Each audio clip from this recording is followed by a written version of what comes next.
দুয়ারে সরকার, দুয়ারে রেশনের পর এবার দুয়ারে স্বাস্থ্য শিবির চালু করতে চলেছে রাজ্য সরকার।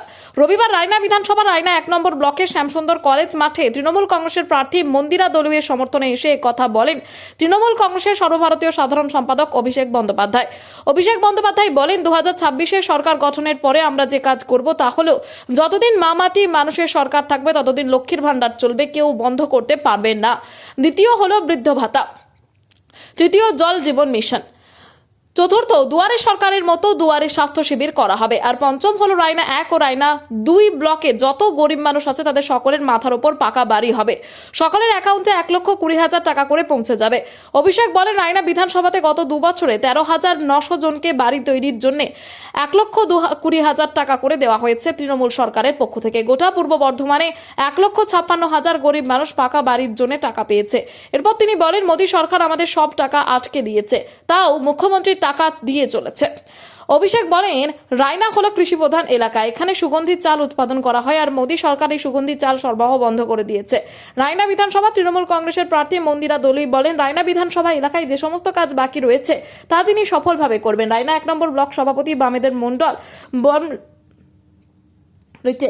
রায়নার 1 নম্বর ব্লক সভাপতি বামদেব মন্ডল বলেন, কেন্দ্র সরকার পশ্চিমবঙ্গকে একটা টার্গেট করে রেখেছে। ছোট থেকে যাদের সাথে খেলাধুলা করতাম অথচ তাদের বহিরাগত বলছে, এইভাবে নাম বাদ গেলে একটু সমস্যা হবে, তবে রায়নায় তৃণমূল জিতবে বলে তিনি জানান। দুয়ারে দুয়ারে স্বাস্থ্য ক্যাম্প হবে, ব্লক ওয়াইজ, টাউন ওয়াইজ।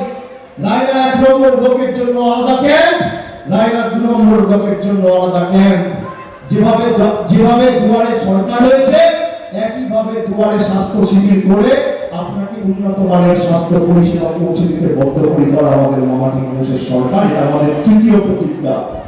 আমাদের চতুর্থ কেন্দ্র পশ্চিমবাংলাকে হচ্ছে যে টার্গেট করেছে। এখানে যে সমস্ত সংখ্যালঘুরা দীর্ঘদিন বাচ্চা অবস্থা, মানে ছোটোবেলায় যখন খেলতাম তাদের সঙ্গেই খেলতাম, তাদেরকে বহিরাগত হ্যানত্যান করে তাদেরকে যেভাবে প্যানিক করে রেখেছে, তাতে করে তারা যদি এত ভোট আমাদের চলে যায়, তাহলে হচ্ছে যে এই জায়গাটা যত ভোটে লিড দিয়েছিলাম আমরা সবাই থেকে, তো ততটা যাবো কী করে? যে জায়গাগুলো থেকে হচ্ছে যে আক্রমণ করা দরকার, ওরা ঠিক সেই জায়গাগুলো পেয়েছে, কিন্তু ওরা তো মানুষের কথা ভাবে না, তাদের নিজেদের স্বার্থে করা হবে। ওরা কোনোদিন দেখবেন ভারতবর্ষেই বিক্রি করে দিয়েছে। কোনো মতেই সিপিএম এই জায়গায় কোনো পঞ্চায়েত পায়নি। যেটা হয়েছে সেটার ভেতরে অনেক কাহিনী আছে, ঠিক আছে? যে মানে কয়েকজন হচ্ছে যে দলটাকে নিয়ে যদি ব্যবসা করে, জনগণ সেটা মনে রেখেছে এবং জনগণ সেটা ভবিষ্যতে হচ্ছে যে যেটুকু গোষ্ঠীদ্বন্দ্ব নেই। কোথায় গোষ্ঠীদ্বন্দ্ব? আপনার ঘরে গোষ্ঠীদ্বন্দ্ব নেই? বলুন, কার ঘরে গোষ্ঠীদ্বন্দ্ব নেই? আপনি আপনার শ্বশুরবাড়ির স্ত্রীর হয়ে কথা বলতে যাবেন, গোষ্ঠীদ্বন্দ্ব, ভাই রাগ করবে, ভাইও বলতে যাবে, আপনি রাগ করবেন। ঘরেতে থাকে তো সেরকমই ঘরে, আর বাইরে কিছু না। দীর্ঘদিন পর হিজলদার পার্টি অফিস খোলাতে কতটা সুবিধা হবে? কোনোদিনই বন্ধ ছিল না,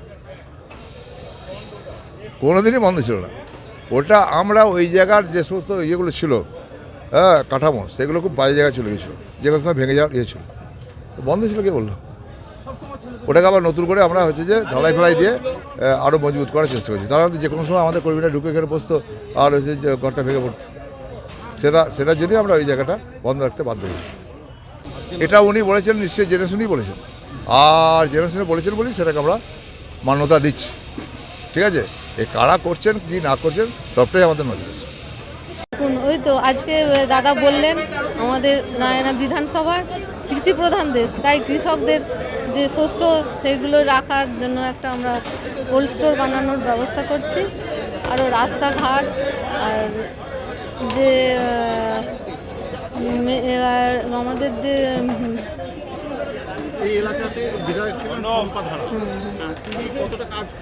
কাজ করেছেন উনি, ওনার যেরকম সামর্থ্য আর যে উন্নয়নের যেগুলো যা করার উনি করেছেন। দেখুন, এইভাবে তো সব একসাথে হয় না, বাকি থাকতেই পারে। আগামী দিনে যেটুকু আছে সেই উন্নয়ন আমি করার চেষ্টা করব, এইটুকু আশা রাখছি।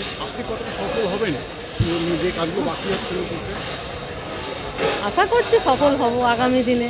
দিদি যে আমাদের উন্নয়ন যেহেতু পাশে আছেন, আমাদের মাননীয় মুখ্যমন্ত্রী এবং মাননীয় অভিষেক বন্দ্যোপাধ্যায়, আমাদের দল আমাদের পাশে আছে, সেই হতে আমরা একনিষ্ঠভাবে আমরা মনের জোরে বলতে পারি আগামী দিনে কাজ করবো। এটা একটা সিপিএম এর ঘাঁটি ছিল বলে সবাই জানে, সেখান থেকে এখনো পর্যন্ত কয়েকটা পঞ্চায়েত সিপিএম দখল করেছে এখানটাতে।